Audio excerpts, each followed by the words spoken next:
Menurut kaedah pengajaran konvensional, pensyarah perlu berada di dalam kelas bersama pelajar sepenuh masa. Pengajaran pensyarah bermula dengan membuat demonstrasi di hadapan pelajar. Ketika ini, lazimnya pelajar akan mengerumuni meja demonstrasi. Pelajar yang berada di hadapan akan memberikan perhatian lebih berbanding dengan pelajar yang berada di bahagian belakang. Selepas itu, giliran pelajar melakukan amali.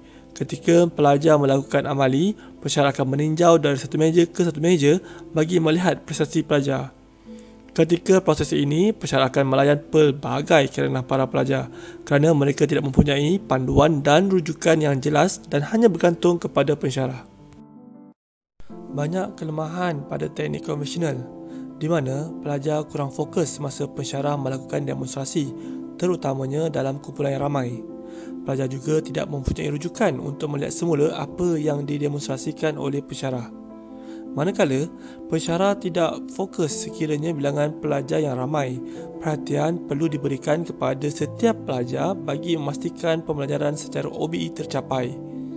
Tidak dinafikan, terdapat banyak video yang berkaitan di dalam YouTube. Tetapi, isu bahasa dan tidak boleh berkomunikasi dua hala sekiranya pelajar mempunyai persoalan ingin ditanyakan. Ini menjadikan inovasi ini tampak relevan. Hai, Assalamualaikum. Saya Yusuf Yaakob. Hari ini saya nak buat kajian berkenaan dengan keberkesanan belajar ukiran buah-buahan secara online. Jadi hari ini saya dah buat video untuk pelajar-pelajar saya. Kemudian saya tinggalkan mereka dalam kelas. Nak tengok sama ada mereka ni boleh tak meniru apa yang saya buat. Okey.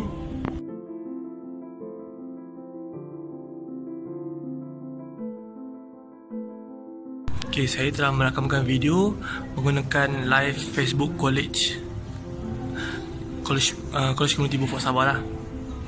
Kemudian pelajar-pelajar perlu merujuk video ini untuk membuat ukiran mereka. Pisau kiwi macam saya ini, anda boleh menggunakan ucis steel untuk menajamkan dia. Okey, seperti biasa, paparkan mata pisau dekat besi. Kemudian saya paparkan di whiteboard untuk tutunan pelajar.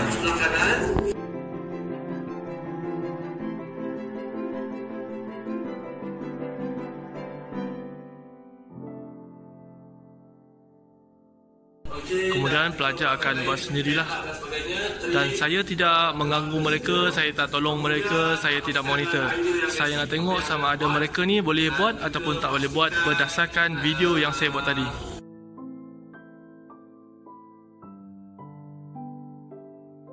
Okay, sekarang ni keadaan pelajar saya selepas 30 minit saya tinggalkan mereka. Okay, ada pelajar yang baru memulakan, ada yang dah start dan nampak bentuknya, ada yang membuatnya semula.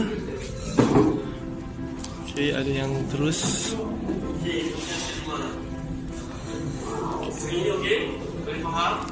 So video masih lagi dipaparkan bagi mereka yang tidak ada handphone ke dan sebagainya. So anda tidak boleh buat secara GoPro sebab bila ada GoPro di kuat diri, saiz ini terlalu besar. Saiz yang kiri kita ni bukan yang okay, saya tidak mengganggu mereka, saya tidak memberi tunjuk ajar, saya biarkan mereka membuat sendiri. Saya nak tengok apakah hasil dia.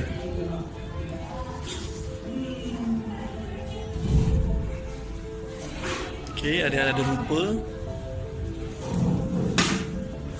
Okay, bagi mereka yang sudah menonton live, ada 4 link yang telah dikongsikan oleh Hanum Iwan. Okay, kita tengok bagaimana hasilnya nanti. Itu adalah link bagi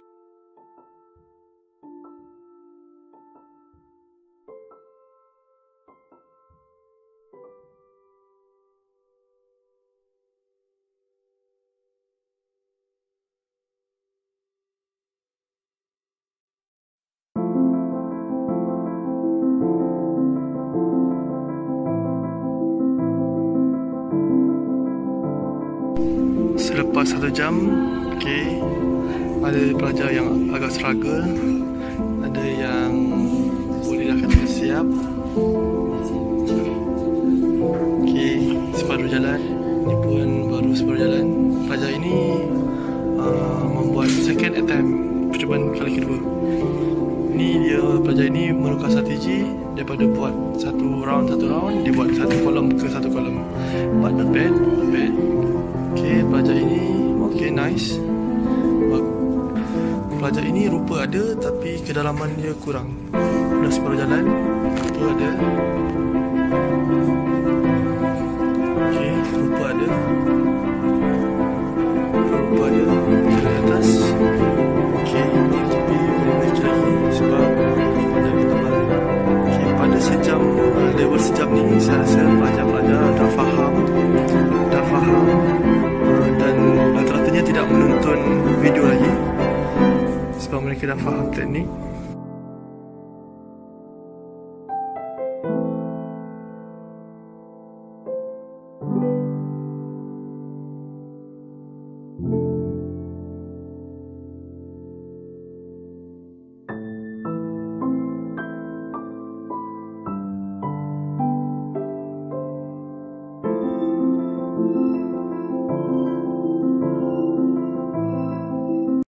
So, apa pendapat awak mengenai belajar ukiran buah menggunakan live streaming?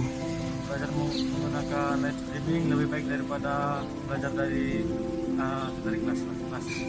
Bagi saya kalau live streaming saya boleh belajar di mana-mana dan bila-bila masa saja saya mau. Dan saya boleh lebih fokus sebab saya boleh berada di tempat yang sunyi sendiri dan boleh fokus mengukir. Kalau di dalam kelas ini kadang-kadang tidak nampak ukiran, tidak jelas. Sebab terlalu ramai pelajar.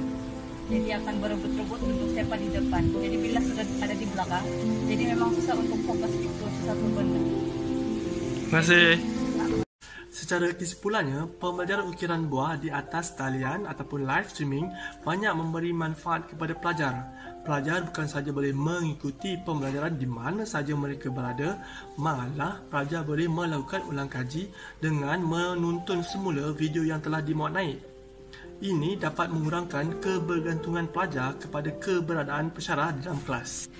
Kedudukan kamera yang fokus kepada aktiviti mengukir buah ini dapat memberi visual yang jelas kepada pelajar dan pelajar mudah untuk memberi perhatian kepada aktiviti mengukir. Seperti mana pelajar, pensyarah juga boleh melakukan pembelajaran mereka di mana sahaja mereka berada tanpa ada bilangan pelajar yang terhad. Semasa dalam kelas pula, pensyarah boleh menumpukan perhatian yang lebih kepada pelajar-pelajar yang lemah, manakala pelajar-pelajar yang lain boleh menumpukan perhatian kepada smartphone mereka dengan menonton semula video yang telah dikongsikan. Video yang dikongsikan oleh para pensyarah boleh menjadi alat bantu mengajar kepada pensyarah untuk kelas seterusnya. Malah, pensyarah juga boleh mengkongsikan pautan ataupun link pembelajaran tersebut kepada pelajar lebih awal supaya pelajar lebih bersedia untuk masuk ke kelas. Sekian saja bicara inovasi dari saya. Jumpa lagi.